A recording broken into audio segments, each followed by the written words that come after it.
Thanks for stopping by the channel. Minnesota Black Road Riverman here on YouTube. I also have a channel over on Rumble if you want to check that out.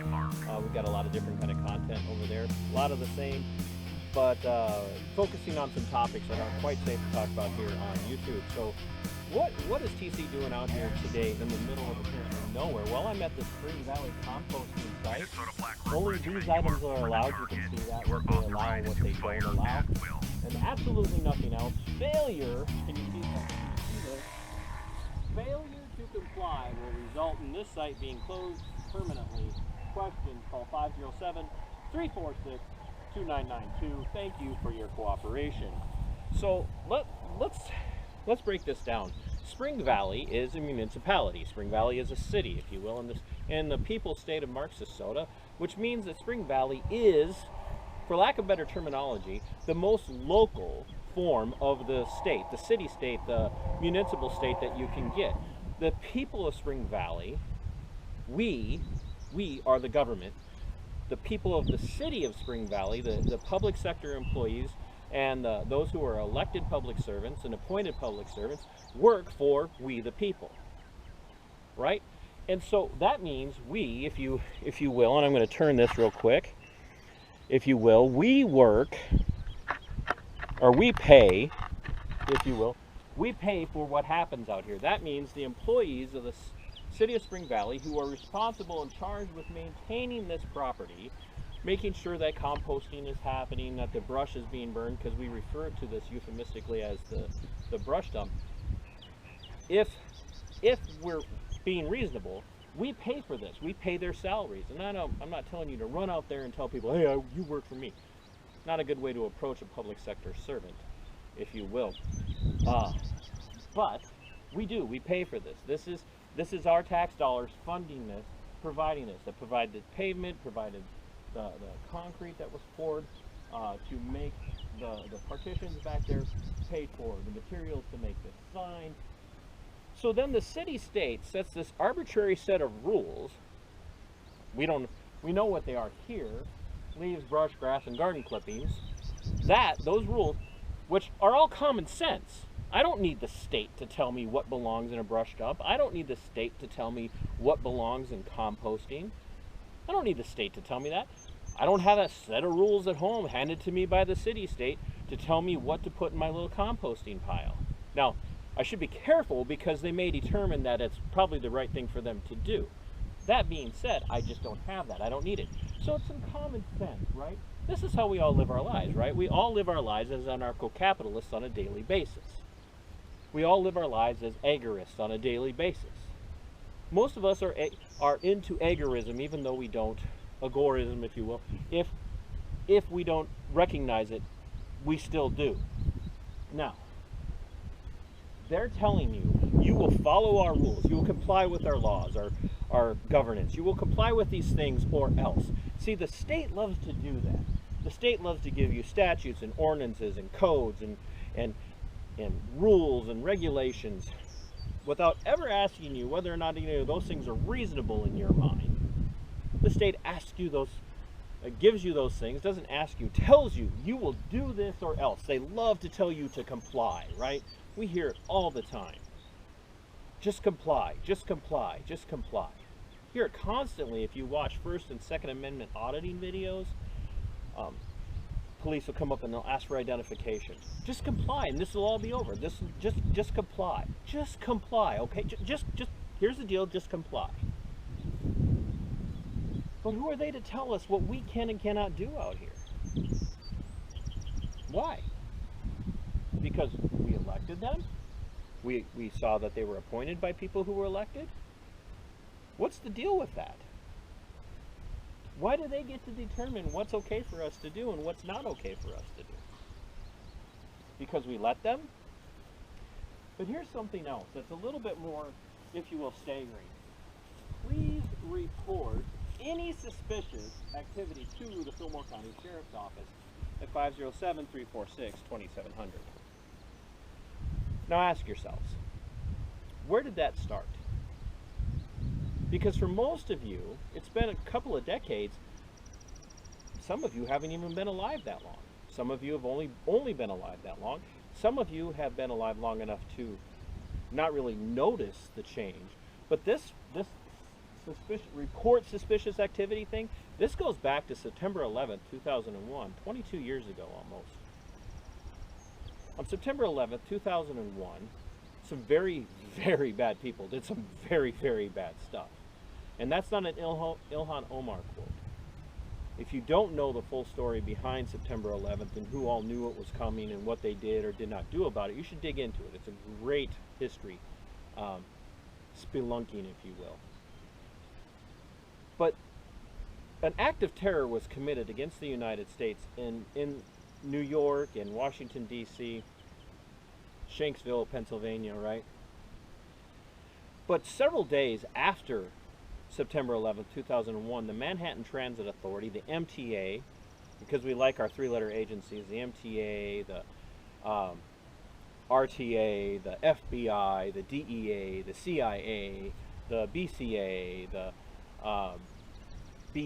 BCI, you name it. We love the ATF, BATF, still a three-letter agency, 4 letters, 5-letter word. But if you dig into this, the Manhattan Transit Authority created the campaign, see something, say something. And not only did they coin the phrase, see something, say something, they turned around and copyrighted that phrase and pushed it out through the mainstream media, pushed it out through the news media, pushed it out through outlets to get people to start watching, right? To start watching, because they were convinced another terror attack was going to happen, and they wanted you watching your neighbor to look for radicalization, to look for somebody who was acting a little different than you think they should be acting. That's what it was for. And that spread across the United States. That spread across the globe, but especially here in the United States, it created a mindset where your neighbor is potentially dangerous because they're suspicious, which is why we see, please report any suspicious activity to the Fillmore County Sheriff's Office. Now ask yourselves, is there a definition of what equals suspicion there? What's suspicious activity? Being at the brush dump? Shooting a video? Driving down a deserted gravel road in the middle of the day while everybody else is at work? Is that suspicious? If somebody sees you doing that, should they call law enforcement on you because you're not from there? What if you're walking up and down the street in front of a business and you've never been there before? Or maybe the business owner doesn't like you. And there again, go check out the First and Second Amendment auditing channels.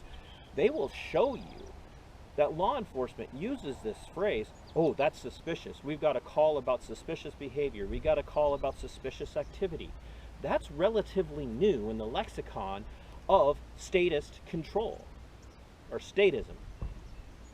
The state wants you to be ostensibly nothing more than an early 1930s German citizen spying on your neighbors, turning them in for every little thing that sets you off, every little thing that makes you uncomfortable.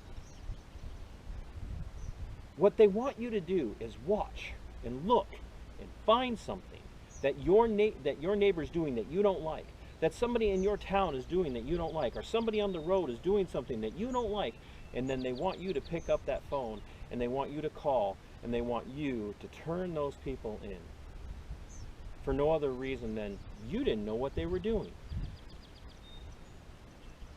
Is that the way we want to live, folks? Do we really want the municipal state or the county state or the state or the federal state to treat everything like it's suspicious? Got somebody else getting ready to drive by here. Maybe they're going to call law enforcement and say, hey, there's a guy out there being suspicious. And I get that. It's a pretty normal reaction because we've been conditioned to compliance, right? There's that word. Failure to comply will result. We've been conditioned into compliance. We've been conditioned to see our neighbors as potential threats instead of seeing our neighbors as our neighbors. Instead of seeing people in our hometown, in our cities, in our states, in our counties, instead of seeing them as just another person just like me. See, we all live our lives like anarcho-capitalists. We all live our lives through agorism. We really don't need the state breathing down our necks to tell us what we can and cannot be doing. We really don't need the state to be telling us how we should live, and we really don't need the state to tell our neighbors to be turning us in for doing something that they don't like us to do. And let's think about it. In a lot of places, especially like here at the Spring Valley Brush Dump, the composting site, who's going to be here to see something suspicious if a person's coming out here to do something that's suspicious in the first place? Somebody else is doing something suspicious. If they're doing something criminal, it should be reported. But a criminal is not going to report on another criminal unless they get a deal out of the deal. So unless you're up here using illicit substances, unless you're up here committing illicit acts, to be seen by somebody who's doing the same thing, who's going to see you to report you? Have you thought about that? Have you thought about just how narrow they've made our scope of, if you will, compassion for our neighbor? Because they give us an amorphous, subjective standard of if you see something suspicious, report it. But they never tell you what actually constitutes suspicious behavior. And once again, could it be the people who just drove by, seeing me shooting a video? Could they consider that suspicious? Should they consider that suspicious? Now ask yourselves, have you ever reported somebody for doing something suspicious even though there was no indication they were doing anything illegal? Why is that okay in our minds? What has conditioned us to be all right with that? What has...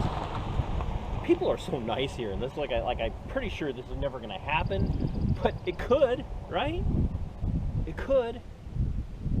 You think the phenomenon of Karens and Darrens, where do you think that came from? You think it was just a bunch of really mean people who were just waiting for some new thing to spring up so they could take advantage of it? We created the Karens. We created people who want to rat on their neighbors, to be finks, because they're good citizens. Have you thought about that?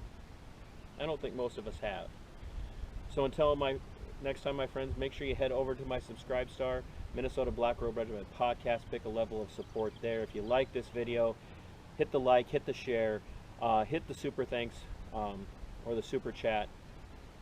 Show me some appreciation, if you will.